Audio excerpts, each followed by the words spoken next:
All right. We throw on Do Not Disturb. I feel weird sitting here and not being the one walking over. I know, right? One small thing can change it up. It's very relaxing. All right, we'll both clap. Yeah, last week it was kind of hard to edit because you fucked up the clap. Mm-hmm. I'll bleep that out. You messed up the clap and then you told me to do it. And like I was in the middle of doing it and I went I pointed at you, so I'm like. All right, I'll rip it. Okay. 3, 2, 1.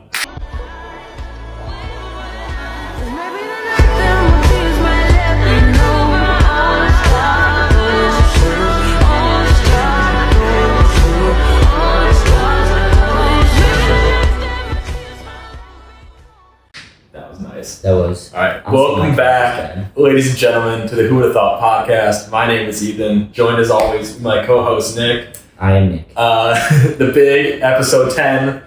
I didn't think we'd get here. I definitely knew we'd get here.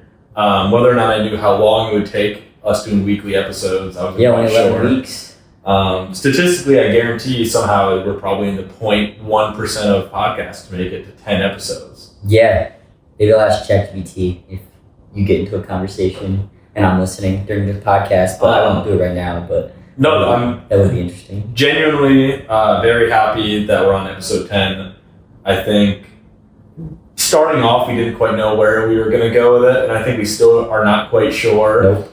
But even just for the sake of keeping a constant routine of us doing it, I think is impressive in its own right, just for all the other stuff we have going on in our life. Yeah, 100%. And I know we plan on talking about it being episode 10 because it's kind of cool, but I remember actually, so I didn't even plan on saying this, but it just kind of popped up in my head that when we were kind of planning this out for a few weeks before we actually did and published the first episode, I remember some of the advice that, this one video I came across was saying how you should record 10 episodes of your podcast before even publishing it. Oh, really? Because welcome to episode 1. Yeah, basically. No, next episode. Yeah. It still doesn't count. Stay tuned for our first episode. Yeah, but it was basically saying your first 10 episodes will theoretically be so bad you shouldn't even post them. But we're trailblazers. We're very courageous. Yeah, and I think a thing we talked about was we weren't afraid to put ourselves out there in a sense where oh, dude, this sucks. We weren't that funny. Yeah. It was whether or not, and I guess this doesn't mean we don't care for honing our craft, I guess you could say, but we didn't really care if we were bad or not. We didn't really care about the public opinion. It's we want to have people enjoy what we're saying. If you're just going on a car ride to have it on in the background, or you're studying or whatnot. But at the end of the day, I've always said you can choose to listen. No one's forcing you to listen. If you want to, go ahead. If not, so be it. No, we want people to like it, but at the end of the day, also.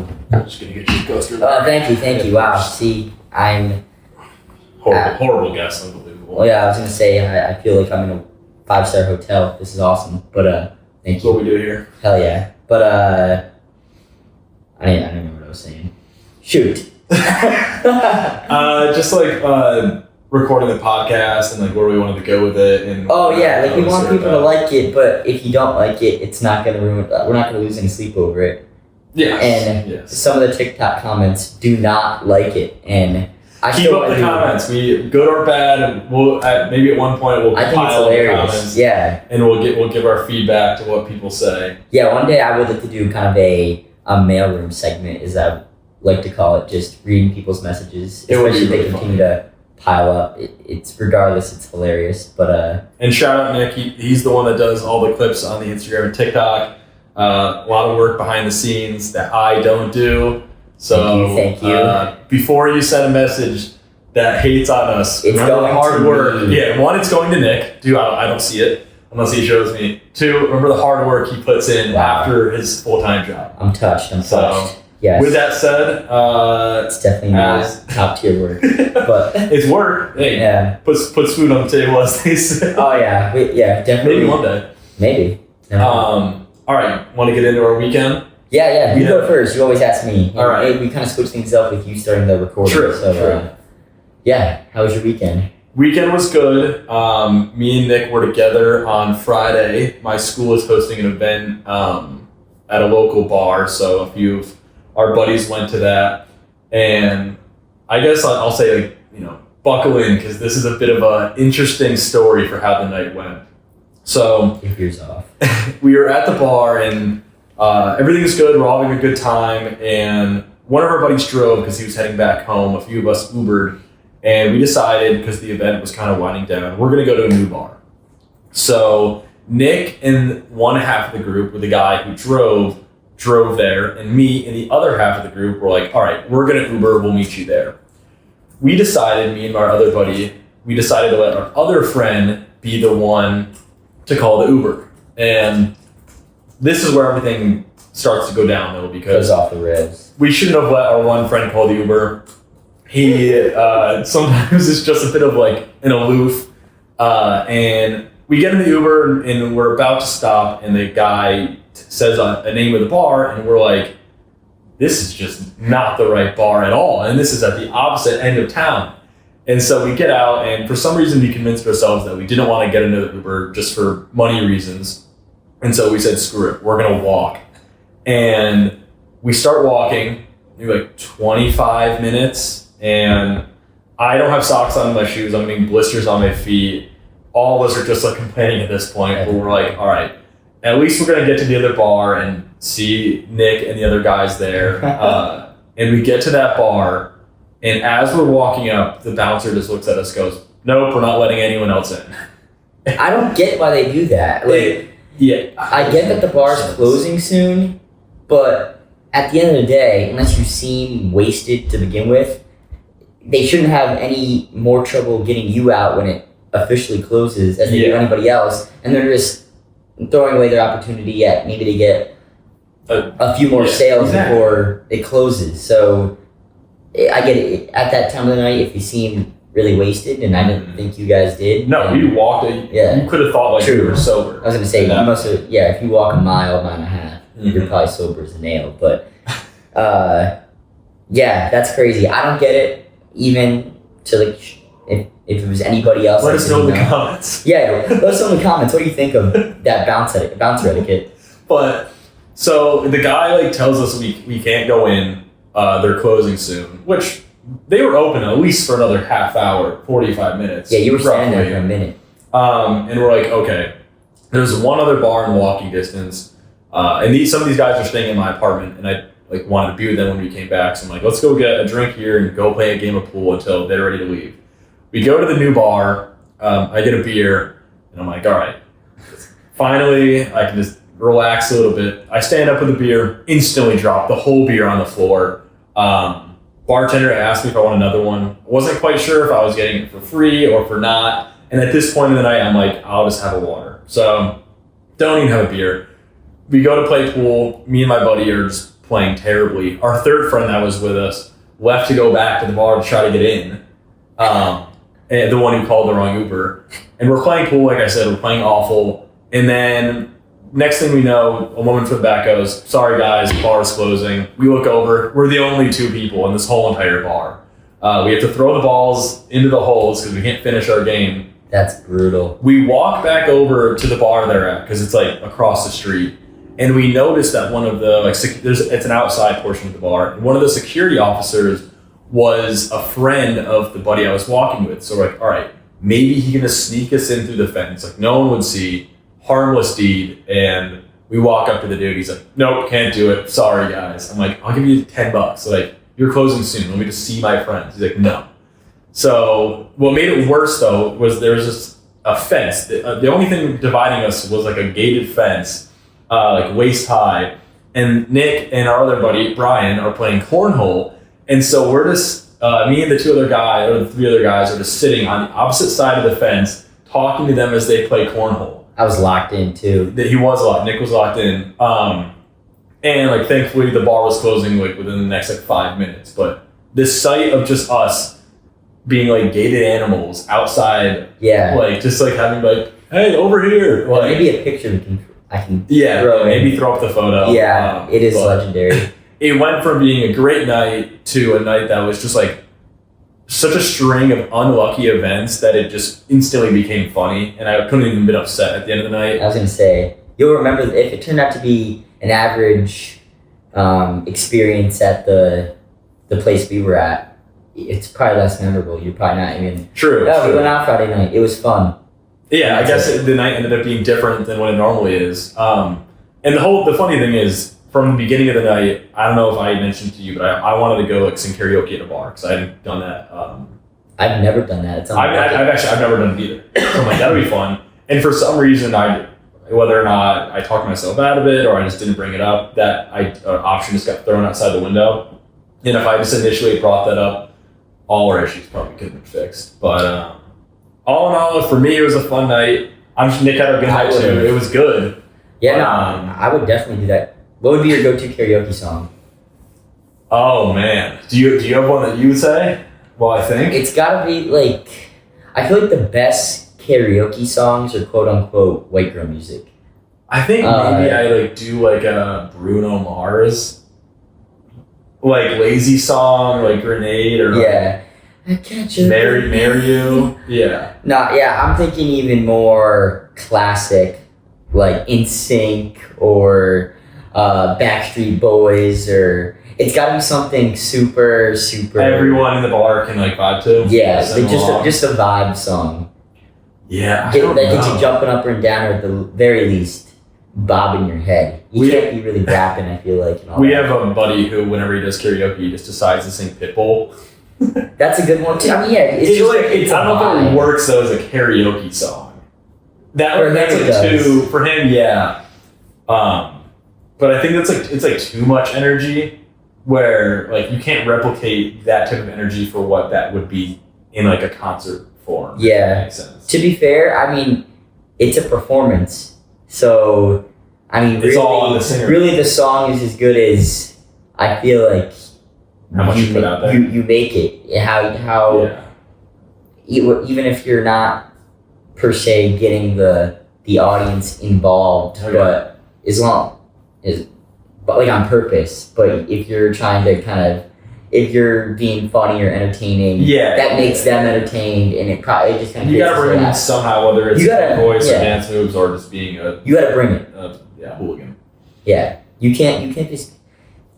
Karaoke is more than just singing. It's a performance. Yeah. I have a question regarding karaoke. Do you? Yeah.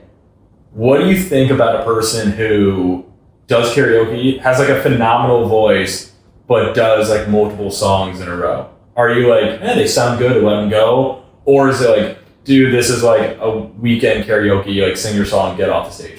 Get off the stage. It's not America's Got Talent. I want to see people bad. Yeah, okay, yeah. I think that's part of the performance thing I'm talking about. Mm-hmm. If you're horrible, but you're kind of lighthearted, if you will, about it, and are still going up there and just having a good time and thus making everybody else have a good time, that's what it's all about. Yeah. I don't want to see, I would go to a concert, I want to see someone good. I mean, if I see someone perform one song at karaoke and they're really good, I'm saying, damn, that was good. Yeah. Next. But that's it. Yeah. Move on to the next. Yeah. Beyond that, you're just showing off and you're just looking like a cocky ass. Yeah. Like if you want to do that, go try out for a band or go join a choir or something. Yeah. Or be at a bar, join a band and perform at a bar. Anything but that.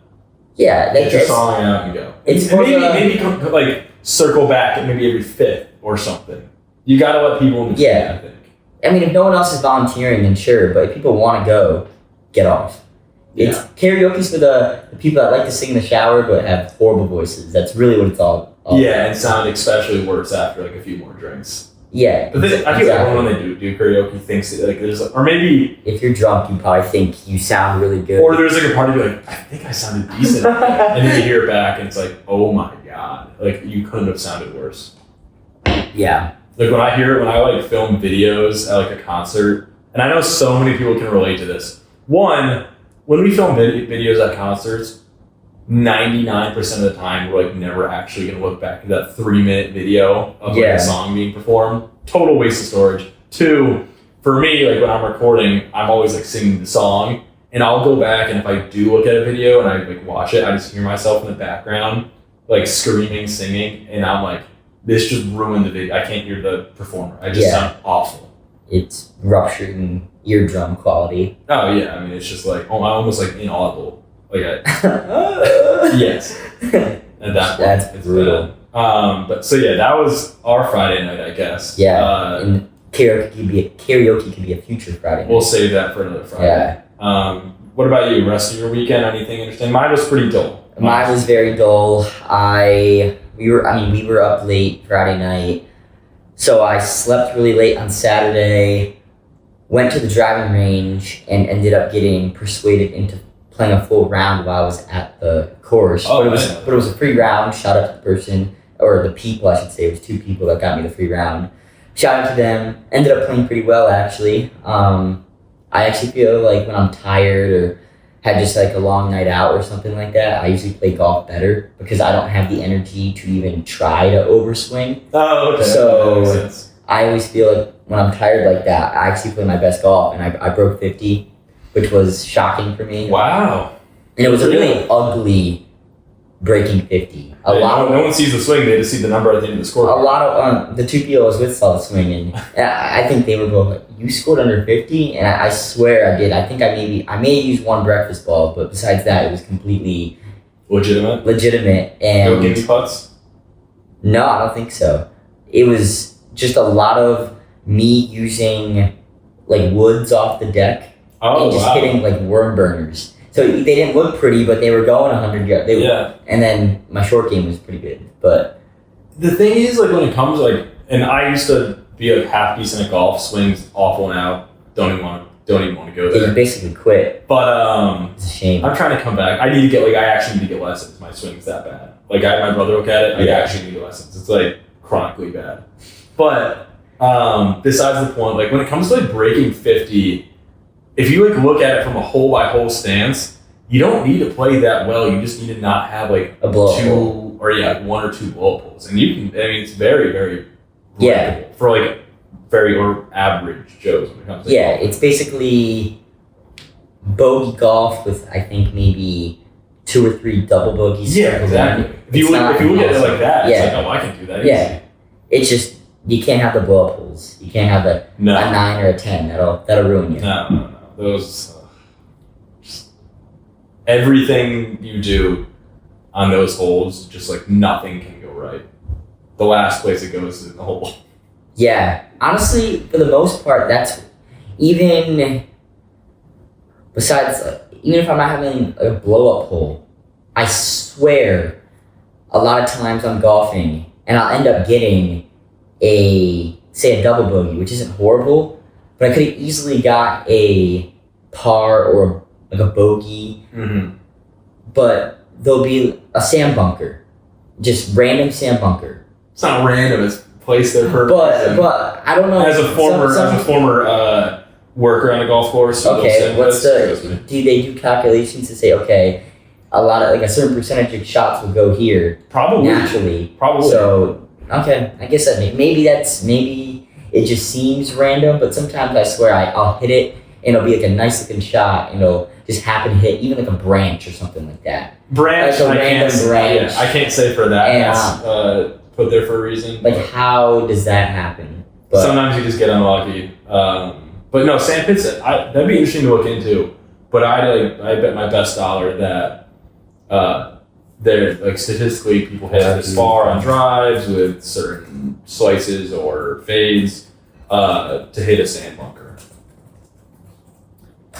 I will say, good old reliable ChatGPT. Making a sand bunker. I didn't like dig the hole itself, but like putting down the matting for it and like stapling and then actually filling in the sand. It's a tough process. Yeah. Especially in the dead middle of summer.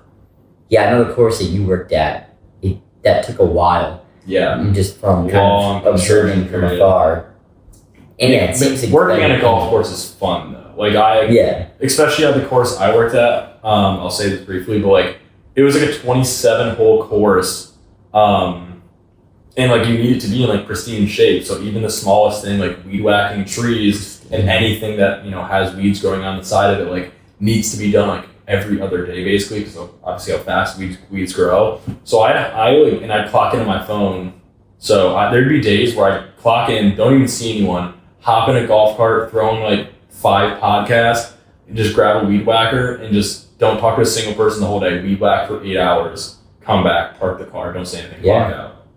It's definitely a kind of stress-free job in the sense you're not, people screaming at you. Yes. And you get the free golf, which is always nice. That's how I got to golf for free because the 2 people I golf with worked at the course, which is nice. But what does it say?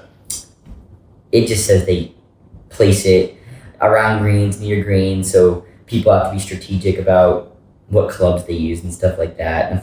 Nothing crazy. But also, if you work on a golf course, like you said, listen to a podcast. This one. But also, I looked it up while you were explaining your fiasco on Friday night. Mm-hmm. According to various studies and industry reports, around 50% of podcasts do not make it 10 episodes. Oh, so, 50? Wow. So I was still way off, though. What did you say? Sorry. I said like 0.1%. Oh, jeez. I'm still surprised at 50. Well, are you in the grand scheme of total podcasts? Like podcasts that start an episode, like that publish an episode? That publish one episode. You think 0.1% that go for one episode make it to 10? That was your hypothesis? I could so see... Out of all 0.1 ideas of podcasts that are kind of pitched and brainstormed during just like a guy's night, like chilling around the bar. Yo, we should start a podcast. That's what they think this podcast. Yeah, that's literally what it is exactly how they started. All right, I guess I'll take back that statement. I wouldn't say like out of all podcasts that post at least one episode, I wouldn't say that 0.1% of those podcasts make it to 10, but I'm still surprised with 50. I would have thought it would have been like 80. Just 20, 25, So like, especially when you like try to like, and it's not like we do so much work for this, like you more than me, like we'll brainstorm some ideas and throw them on notes on our phone. Yeah. But like, especially with like working jobs or school or whatever obligation you have, it'd be so easy to be like, I don't want to do it. Like, let's just not do it this week. Yeah. Let's just not do it. Yeah, I guess I can see what you're saying. Get like 5 episodes in, bro, we still have 10 viewers. Yeah, exactly. 10 followers. That too. This isn't worth it anymore. Not only like the time commitment, but people would probably be like, it's easy to get we're not part of my takeover yet. I think we got to stop. Yeah. Well, I mean, ours are very low quality to be like, in the grand scheme of things compared to what they. Yeah, we're going to be investing in a studio soon, producer. Yeah. So again, I want to have a segment where we go through a lot of the comments and just put them on screen and react to them. Has anyone hilarious? Taken aim at our quality over? So I was just going to say, I remember a very vivid comment last week before. Someone said, make podcasting expensive again. Oh, basically saying... I think that's what makes podcasts so great that anyone can do it. Yeah, exactly. I think... The very low barrier to entry. Yeah. It just means the quality is very distributed. But like I said, and I think obviously you agree, it's like, but you choose who you want to listen to. Yeah, exactly. I listen to a few podcasts, I'm like, oh my God, I have to listen to this awful podcast. Yeah, it's not like homework. Yeah, exactly. Yeah. You have to listen to it. If you don't like it, leave. Or stay. But please like it. Or stay if you don't like it too. I mean, we'll gladly take a hate view. Yeah, true. We'll take the criticism, I guess. I was kidding. But anyways, by the way, did you turn Do Not Disturb on my recording device? Nope. I'm going to check that.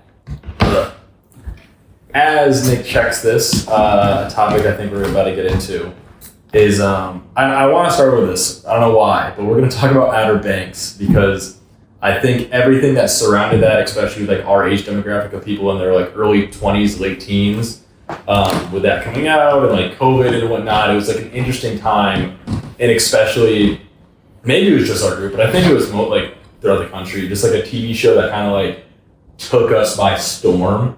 Would you say? Yeah, there was. I'd say in my life, at least a handful of things that came out during COVID.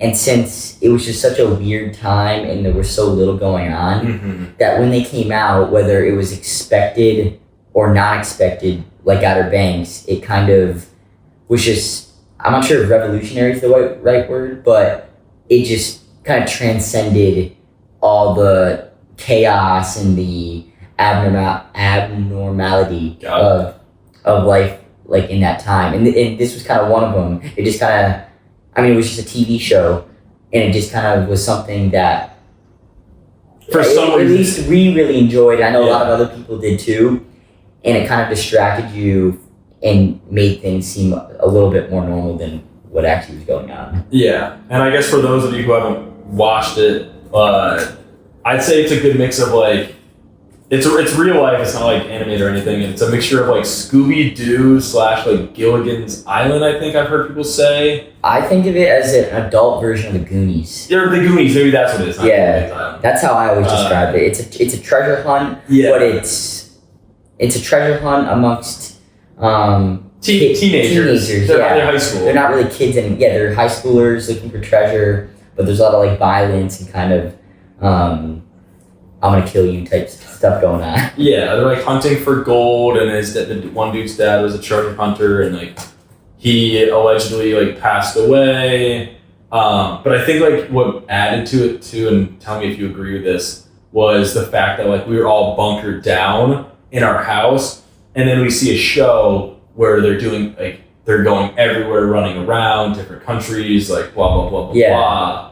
And it's like the adventure portion of it for us not being able to do anything was also like very like invigorating, I guess you'd say. Yeah, well, even the first season was very grounded. It was only in North or South Carolina. Yeah. And then they end up in the Bahamas at the very end. Mm-hmm. But and they actually really didn't. It was more of like a teaser for the second season. Yeah. But still, it was just it was adventure. And everyone like dreamed of I don't want to say dreamed of doing that, but everyone's always like, a treasure hunt. Like, I wonder if I could go find a random artifact and leads you to the next thing. Just like something like of that like adventurous lifestyle, which is obviously unrealistic because like they would have been arrested and like thrown in jail, or it's like it would just be it's just a thriller. It's a thriller, and everyone wants to be rich and find gold. It's really, and again, it was during a very boring. Yes. Yes, and like I remember they're like making TikToks of them, and like all of them were going viral, but the show, it's at, I think, 3 seasons,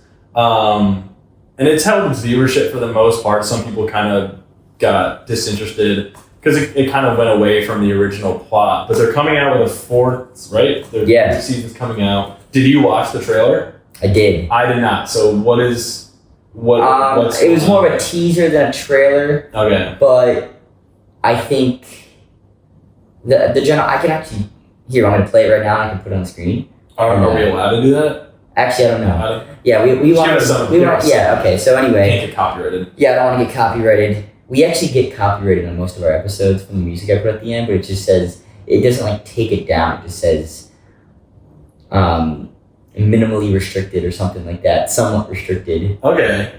We just gotta make sure if you get like 3 strikes, you're holding. No, it's not like that. We get copyrighted on every episode, but it just says that we use a certain song. Usually it's the outro song. Okay.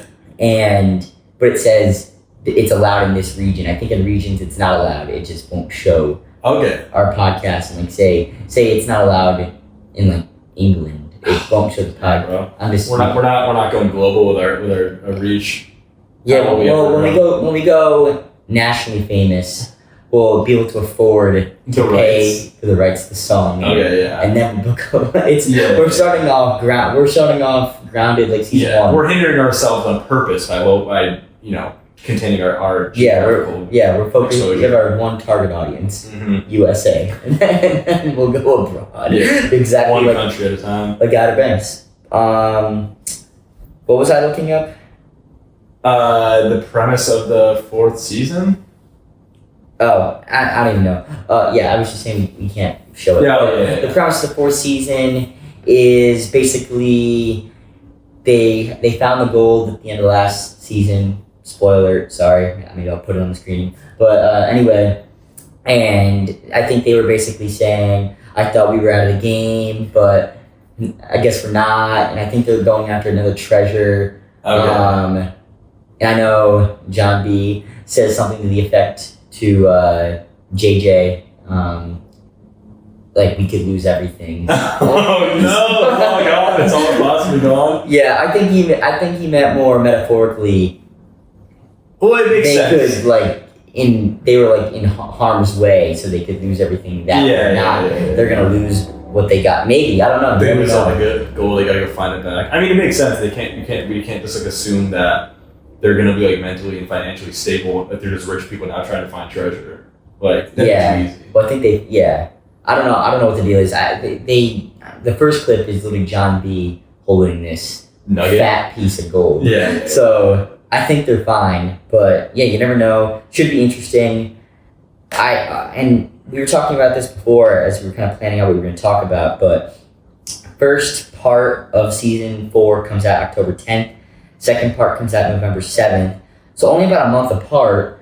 So one, what do you think about 2-part releases on Netflix and other streaming platforms? Mm-hmm. And 2, if you're going to do it, why is it only 3 weeks apart, 4 weeks apart? Yeah, I'm not a fan of like the split releases. Like for me, what makes a show so good is being able to binge it because like it makes the story flow so much better. Yeah, you feel like you're living it almost for that short period of time. Yeah, like any show I've watched, like for example, like Survivor, which shout out I think is September 18th. I'm gonna get Nick to watch it. Saw the commercial last night. Actually, I haven't even seen the promos for it. Surprisingly, I try to like not see much beforehand. But besides the point, like I'll watch that live, and that's my favorite show of all time. But when I would go back and I'd watch whole seasons and binge watch them, so much better. It makes it just so much easier to understand. And like I'm sure there's plenty of people, and I know it's a business thing. It's probably like we mentioned before. They're probably like doing it because I'm sure it retains viewership or something, where they get like another boost of incoming viewers who didn't watch it when the first half came out, but then the second half comes out and then they go back and watch the first. But like, there's got to be people who are like semi-interested who watch the first half, and then the second month comes around and they just don't watch the second half.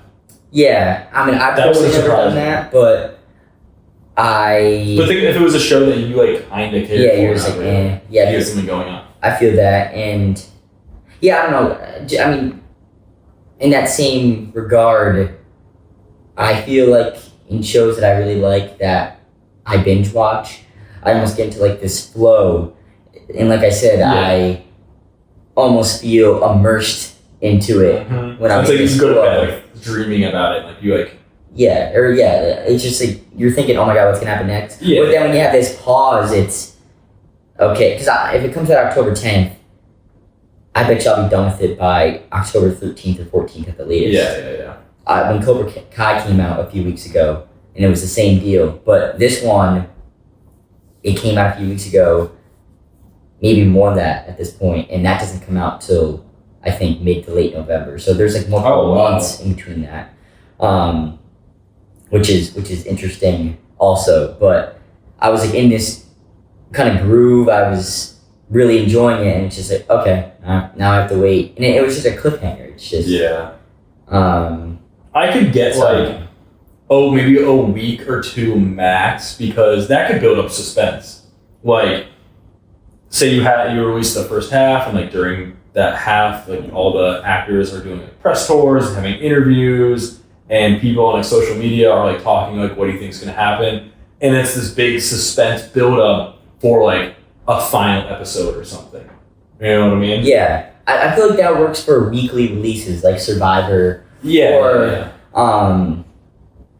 But when everyone can watch at their own pace, then you don't really have this weekly or. But I guess you're assuming that like within that weekliness, or if you like the week it comes out and there's 2 weeks before the final episode of the second half, you have to assume, I guess, by that point, all like the fans have watched the first half. So now everyone's all waiting. Like that's the buildup of it. Yeah.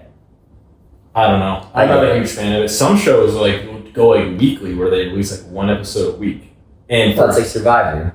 Yeah, actually, yeah, that's exactly like Survivor. And like The Boys did that, and it's like nice, but if you're like a huge fan of the show, and I know it's like so normal to do that. Almost like every show does it. Yeah. But it's definitely like if you're a huge fan, it's tough. I guess you're always just wanting more, but that's their job to be a you want more. Yeah, but again, at least it's okay. I can expect one episode this time next week, opposed to, and then you have people talking about that one episode, like other fans, for a whole other week as you anticipate the next episode. I'm listening. I'm just texting a buddy of ours back.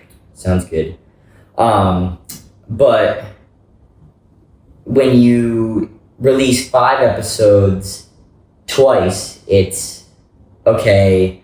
Everyone's talking about the first 5 for like a day or two, and then you have to wait a few weeks, and then you talk about the second 5 for a day or two. But if you can't watch it, I mean, in that same regard, if you can't watch all 5 in that one little span, then you could just get spoilers, which I guess could. Yeah, that's another thing too. You go on social media and you have to I like Deadpool, Wolverine. Marvel is horrible. I purposely avoided it instead of not interested on those topics, and it's still my whole feed.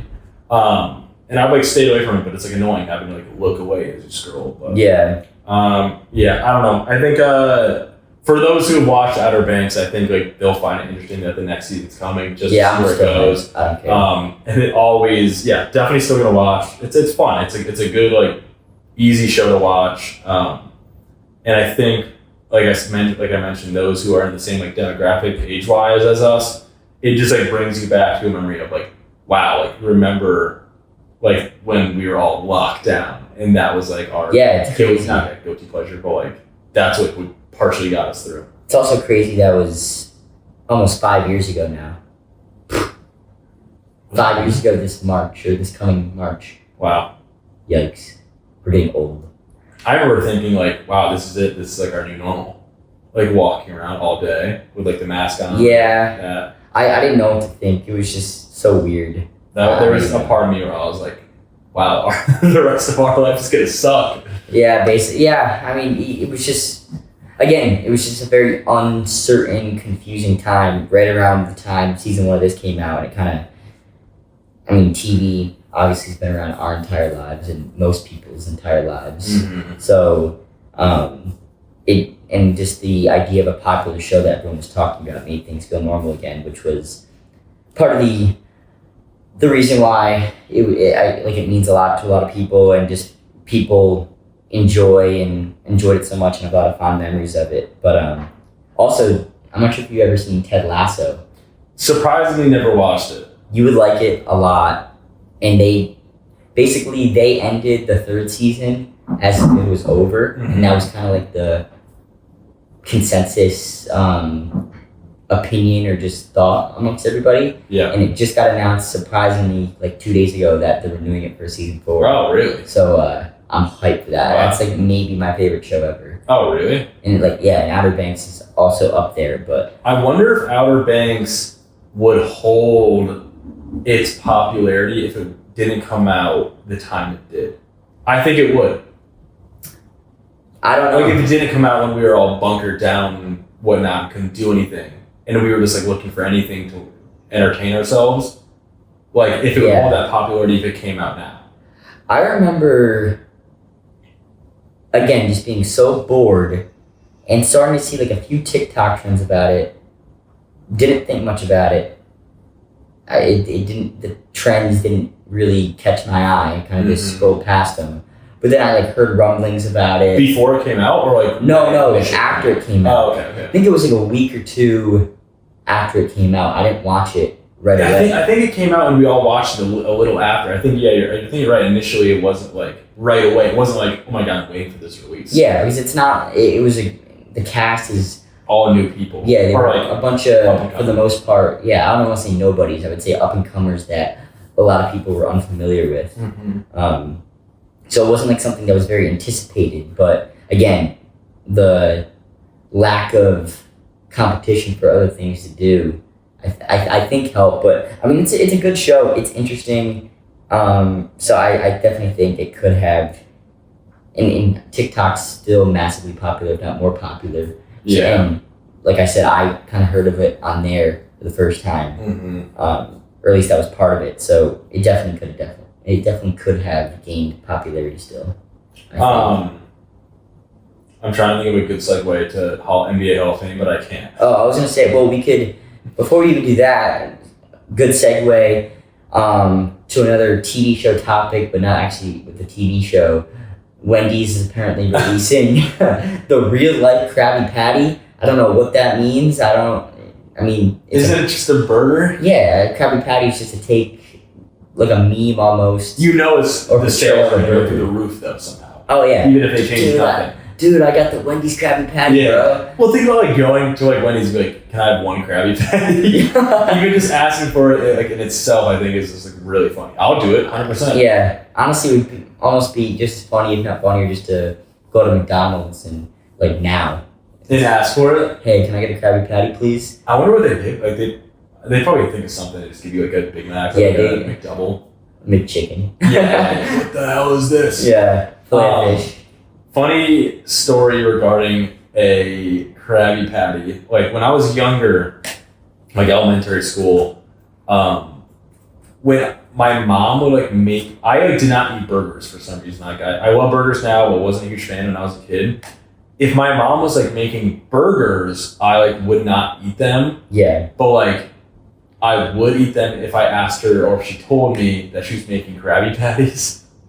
Jeez, really? So that's crazy. It'd be the same exact thing. Sucker. Yeah, I am. Very gullible person. Still am today. But, both of us are. But, I'd be like, Mom, can I have a Krabby Patty? Or she's like, oh, Ethan, we're making Krabby Patties tonight. I'd be like, let's go. Even though it was the same exact thing. So shout out to Krabby Patty. It was there for me when I needed it the most. Funny enough, I used to also not like burgers and meat. Mm-hmm. And I would make my parents and my grandparents, whoever I was with, if they went to McDonald's, I would ask for a burger. I would give them the patty, and I would eat the bun and pickles. Are you kidding me? Pickle sandwich, I think I called it. I've never heard. It doesn't surprise me coming from you in your earlier years of eating. Also, when I went to Subway, oh no, and this might have been even at an older age, I still don't really like cold cuts. But now if I go there, I'll get buffalo chicken, cheesesteak, even a BLT or something like that. But I would go to Subway and I would get, I'm fairly certain, just a sandwich with pickles and bacon on Italian bread and just eat that. If I'm behind the counter and you come in and order that for I don't even know if I'd be able to maintain myself. I'm pretty sure I was just can I get a foot long or probably six. Give me the classic foot long pickle bacon. Yeah, if we ever make it real big, that'll be your specialty. Curry on the ads. Yeah, exactly. That's insane, dude. Pickles and bacon. I would just be like, can I get a sandwich with extra pickles and extra bacon? That's it. And I couldn't have cheese or anything because I was allergic. The P&B. Yeah, the PB. Not the peanut butter and jelly sandwich. The PBN to the PBJ. Pickle Bacon Nick. Pickle Bacon Nick. That's a good nickname, dude. Yo, it's Pickle Bacon Nick. I used to love Taco Tuesday in college, and they called me Taco Nick for a little bit. Yeah. Taco. Love that nickname. Taco Fall. I wish that one stuck with you more. Taco? It's a funny nickname. Ethan and Taco. Ethan and Taco. Rolling it. I used to be now that I think about it, when I was younger, really picky eater. I'm kind of ashamed thinking about it right now. I would eat tacos just meat and shell. Yeah, and I think we mentioned on the pod, but I was it'd be lunchtime, and I was just a fiend for any fast food. And Nick would pull up, I'd have some random stuff, and Nick would pull up with a taco, like he said, with nothing but the ground beef. And I'm like, dude, I'll trade you Oreos or something for that. I don't know. Yeah, I didn't. Your pickiness was weird too. The way you would order was just plain old weird. I don't even know how to explain it. I don't understand. Luckily now I'm very now I'll eat anything. Nightmare going out. Yeah, exactly. Yeah, we weren't quite at the age where we even went out. True. But if I was a parent's worst nightmare. Yeah. Oh man. Nick, birthday party. What do you want? Here's just frosting, but no actual cake. Basically. Were you saying something? I wasn't saying something, but I'm reading that Wendy's is also releasing a pineapple Frosty on Oh my god, yeah, that sounds so good. Vanilla Frosty with pineapple mango puree blended. That sounds gas. I hate pineapple. I love pineapple. That's like my least favorite fruit, if I had to say. I love all fruit. I mean, like I said, I'm just not picky anymore, which is, I love it. I'll eat much. I don't like. I like raw tomato, but I would never eat like raw tomato and like cheese or like whatever people do. Like it's like an Italian thing. Yeah. So there's a few things. I'm not very picky either, but I don't get how people can not dislike tomatoes but like love ketchup. I'm that way. I like. I think it's a texture. I mean, it's salt too, and a bit extra added stuff in ketchup. But like a raw tomato, I would never just like pop like a cherry tomato in my mouth. You'll never do that. Gross. I love it. But I used to not. I mean, I used to not like tomatoes. I remember I ate carrots the first time and enjoyed it at Disney World, but this was when I was in, I want to say, like 10th, maybe 9th or 10th grade, I think. Carrots is such a weird one. Like, that's just like... You like carrots or you dislike carrots? No, I love carrots. Oh, yeah, I love carrots. I guess I wouldn't say I love carrots. Carrots are good. No, but no one's going like, oh my god, I'm dying for a carrot right now. Dude, I like carrots. No, yeah, but think about it now. Would you say you love carrots? Strong word for a food. I love a Big Mac. I don't love carrots. I'd rather have carrots than a Big Mac. Bruh. Shout out to the second episode. I think so. So. Still probably to this day. It tasted really good, but I just felt horrible after. Carrots, I enjoy the taste and I feel great after. Yeah, you know it's a myth that it helps your eyesight? I don't know if you've heard that. I feel like I have heard that, but if you said what did carrots help, I wouldn't have been able to answer that, I guess the myth, but even that fact, whatever you want to call it. But no, I did not know that. Mm-hmm. Interesting. You learn something new every day. I have really bad eyes. I think, and it doesn't help that I literally work on a computer. I have a bone to pick with you. Oh, jeez. Oh, yeah. Right here, right now on the pod. Oh, no. I think I did you find my contacts? Yeah, I did. The lady did. Oh, jeez. Yeah. He's like, threw his contacts right on the ground. Dude, I do that sometimes. She was like, what is this?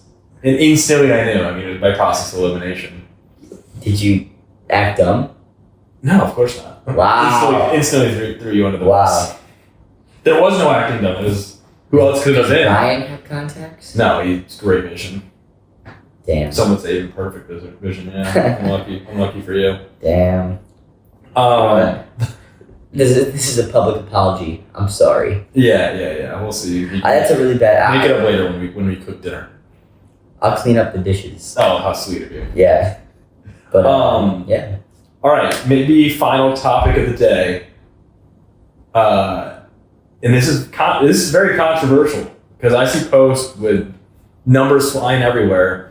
It's Hall of Fame probability for current NBA players. And some of them are obvious, but others do not make sense. And the criteria for getting into the Hall of Fame is so subjective from what I understand. But people always forget too, like it doesn't always necessarily need to be NBA. Like it could be like FIBA career, college career, coaching career, whatever.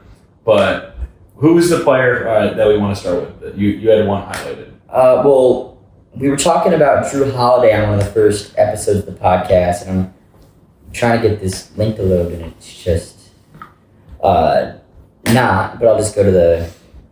So yeah, we were talking about Drew Holiday, and I made the take, maybe my biggest and possibly best take I've made on. We haven't made any takes recently. Yeah, we need to start taking more takes. Yeah, we have to take the takes, but this was definitely a take I was standing on business on, and I literally just kind of brainstormed it. Was this before the Olympics? Did they made this? This was like after the finals. Too. Okay. But yeah, I said Drew Holiday should be considered a Hall of Famer. I don't have the stats right in front of me, but I think he averages something like 16, 5 and 5 for his career. 2-time champion, and I don't remember the exact kind of all-pro defenses and if he's ever won Defensive Player of the Year, but has not won. Yeah, I didn't think so, but I think he's got around a handful, if not more, all-pro defensive selections, and now all defensive. Not I can't. Did I say all pro? Yeah, did I say my bad? All defensive. I'm mixing up NFL too. Yeah. But it's fantasy football. Yeah. I'm locked in on football. I've got a few more weeks till I got to worry about basketball. But anyway, so basketballreference.com, which is a very reliable kind of stats and independent too, like from the NBA, if that makes sense. Yeah. So it's very unbiased, and they have this kind of Hall of Fame probability calculator, and according to the calculator, Drew Holiday is 36th amongst active players with a 1.67% chance of making the Hall of Fame, despite all those accolades and just winning a gold medal. And I think he has maybe won another gold medal. I think he may have been on the 2020 team. Yeah. Regardless, fantastic resume, and just known for being a good teammate and all that. I'm not sure if they quite take that into account, but regardless. And he's behind. You're a great guy. We're putting you in the Hall of Fame. Yeah. But I think that probably helps. Like, shout out Mike Conley. Yeah, they're known for being a leader and stuff like that. Oh, like I said, the criteria is apparently, I think it's so subjective. Yeah, and they have the formula that they use for this on here. So is it like simple enough for me to understand? Yeah, it's pretty layman's, but for anybody. Yeah. But he's behind the likes of Chris Middleton, DeAndre Jordan. Middleton is same exact championships. He has a World Cup and he's got a NBA. But he doesn't have two finals. Drew has one with the Bucks, one with the Celtics. Oh my gosh, you're right. Yeah. He's got 2 chips? Yeah, he's got 2 chips. I totally forgot about the Bucks. Also, small Isaiah Thomas. Wait, he won the champion. I just said Middleton's championship. I said I forgot Drew's. They're on the same team. Yeah, they're on the same team. He's behind mini Isaiah Thomas. I don't know how. Trae Young? You say mini Isaiah Thomas. Yeah. I mean, I don't know. He's behind Trae Young. I guess maybe it's the trajectory of Trae Young that puts him I don't think it accounts for... Where's Anthony Edwards? You can do just control F on. Yeah, that's a good. Not on there? I don't think so. How can you have him on there but not have there's no Trae? way. Or how can you not have him but you have Trae Young? I like Trae Young. Shout out my brother. Huge Hawks fan. Yeah, not on here. All right, read the formula. Okay, I gotta go back. Disregard the motorcycles outside. There's some really cool people on motorcycles outside this building as we speak, just revving it. But this is crazy. Short breakdown. So, well, I'm already at a disadvantage if I was in the league because the first variable is height. That's crazy. It's 5 variables, and one of them is height. It takes your... Oh, wait, I actually think it's a detractor. Yeah, so for every inch you are, actually takes 0.14 of a... They do some other weird stuff to it. They take like the exponent of it, but regardless, it's your height times 0.14 in inches. Like your height in inches. But then NBA championships, which would help Drew Holiday. NBA leaderboard points, which if you've led... points, rebounds, assists, yeah, so steals. it takes into account... So, yeah, points, rebounds, assists, minutes played, steals, and blocks. You get 10 points if you led the league for a year, for every year that you led the league, and 1 point for finishing 10th. So it gives you a point for like being 1 through 10 per year. And then win shares, which is kind of a calculation for how good of a player you are, and then all-star game selections. Those are the 5 variables, and so it doesn't take into account like all defensive teams, or like it doesn't take in anything regarding media, basically. National team, doesn't take in anything regarding college. No. It's the Naismith Hall of Fame. It's not just pure NBA. Yeah, well, I think these are probability based on your NBA career. Based on NBA career, okay. I mean, even if though, still, if that should make it even more impressive for Drew Holiday. More impressive, but like just as. Can you read off some others who maybe are in his same range for the viewers? Or listeners? That I think should be or are around. Who are around his numbers. So according to this formula, whoops. Because you said he was 34th, so like who do they have him surrounded by? So So LeBron, Durant, Paul, and Curry, the only ones that are ranked 99? 100%. Okay. Then Harden's 99. So those are the top 5. But around Drew Holiday, so directly below him is Andre Drummond, Julius Randle, Nikola Vucevic, and Mike Conley. That rounds up the top 40 for current players. That's nuts that they... Much respect to those players, but like Drew is so much more accomplished. Yeah. Drummond was just like a good like a 18 and 18. I mean, fantastic rebounder, yeah. But like you can't compare his career to Drew Holiday's in any sense. Yeah. Also crazy. Booker is 32. I like Booker, and he's made one final, but he isn't. I mean, he's got selections. Yeah. One of the best shooters in the league, but he isn't like a comp. He hasn't won. I mean, he's had one of the highest scoring games of all time. That he lost. It's a team sport. Yeah, the Suns. He was also 20 years old. Yeah, true. And I guess the Suns sucked like his first who knows how many years. Until they got Chris Paul, basically. Yeah. Actually until the bubble, I would say, and then they got Chris Paul, and then they were really good. But speaking of COVID, the bubble. But let's see. So right above Drew Holiday is Middleton, Beal, DeAndre Jordan, Booker. Sabonis is ahead of Booker. I don't get that. Mini Isaiah Thomas. Sorry if that's a little disrespectful, but just... Yeah. Smaller Isaiah Thomas is... The other one wasn't much taller. He was like 6 foot maybe. Yeah. Smaller Isaiah Thomas is number 30. I don't get that either, how he's ahead of Booker or Holiday. But then Trae Young, also don't quite get. D Rose, who should be higher, I think, 28th. I think he could. I don't know. But that's a whole debate in its own. Yeah.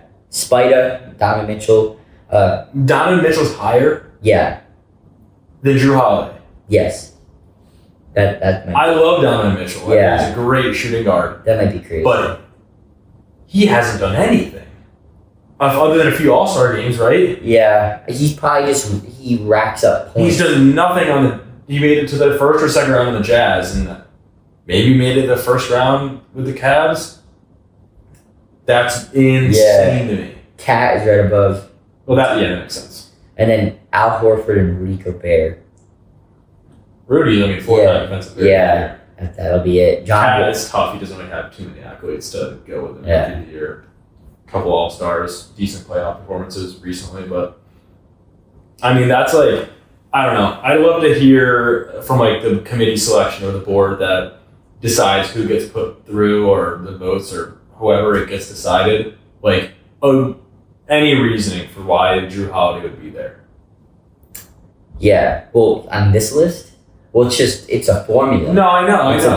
It's meant to be objective, but something's... Yeah, but it's like, I mean, I guess if you run the numbers, probably like it adds up, obviously, but I don't know. That doesn't make any sense to me.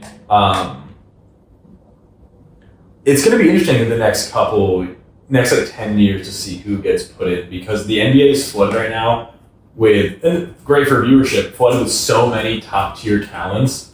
You know what I mean? Like we have way more All-Stars now than we did 30 years ago, 40 years ago. So like, there's a lot more parity. Yeah. Like I wonder if that is going to have a huge impact for like, does it make it more difficult to get into the Hall of Fame? Like, are we like, if you look at the careers of some of the guys who are in the Hall of Fame now, some of them did like very little when it came to their actual career. Not discrediting them, but it's like, was this worth it to be in the Hall of Fame? Very interesting. Yeah, it seems like the Basketball Hall of Fame is a little more lenient with who they let in opposed to baseball. There's some years baseball's tough. Baseball, I think a few years ago, didn't have a Hall of Fame inductee because you have to have a certain vote threshold, like 75% like yeses amongst the people that. And you only get a couple of chances, right? Like first ballot, second ballot. You get 10, I think. 10? Yeah. Has anyone been a 10th ballot Hall of Famer? Yeah, I think it happens not a lot, but a good amount, because the committee will recognize, okay, if we think, they know they don't have a chance to have a change of heart, so it's either now or never. So they kind of, sometimes they'll throw people a bone, I think, on those. Yeah, I'm a 10th ballot Hall of Famer. I guess that's still actually an immense accomplishment. Yeah, they don't care. There's something, like, I feel you always just hear about like first ballot. Imagine like someone flashing up being like, that was 10. Yeah, I mean, I just looked up. So next year, I think D Wade and Melo are eligible, and they'll be first ballot. Yeah, Chauncey Billups as well. Do you think Drew Holiday's had a better career than Carmelo Anthony? No. All right. No. Carmelo is also, again, I think to an extent, I'd say like a maximum 5% importance, if you will. But there is a certain criteria or aspect where you could say, okay, this person was an icon, whether it's known for being very charismatic or a great leader or just culturally defining. Okay. If you think it like, Bogdan in the Olympics was still going like this. I mean, that's certain things like that just kind of transcend the game. I agree. I think plays a weighting. But regardless, I don't know why I'm really getting that much into detail. He had a better career. Like, he's an all-timer. Yeah. People were gonna hate me for that one.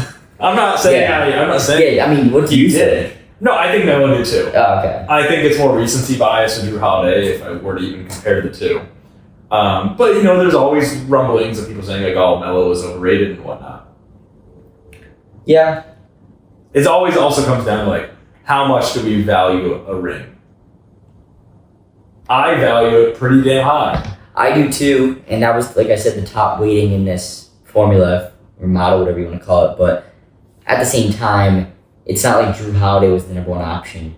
He was definitely a contributing factor. True, and maybe this isn't a good way of looking at it, but it's like, maybe you're not the number one option, but could they have done it without you? Yeah, I mean, there's... But that's when you're really... If you have to get to that point, whether or not someone is worthy of being in the Hall of Fame or like valuable in a championship, most likely they are, if you're like asking them. Yeah, exactly. So I don't know. We'll see. I mean... Check in 10 years from now and we'll let you know. Yeah, I've been kind of looking up candidates for the Hall of Fame as... So, D Wade, Melo, Billups, it says next year. Chauncey. It says Garnett's not in the Hall of Fame already. KG. It says 2026. Garnett, Ginobili, Parker. Oh, okay. Yeah, no, he's not. Carter. He played until 2015, 2016. He was there for Catch Rookie Year.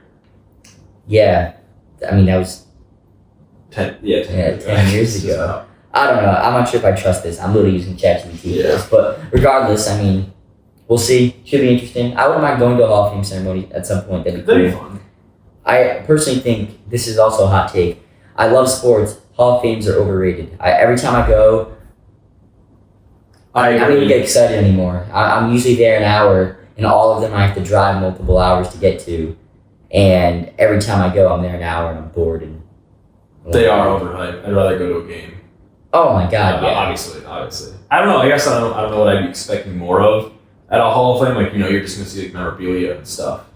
But for someone who loves to collect things, I'm a huge collector. This didn't really do it for me. Yeah. Hall of Fame is not Hall of Fame worthy. No. But I mean, anything else that we want to talk about today? I'm dried up. Should we talk about Mark?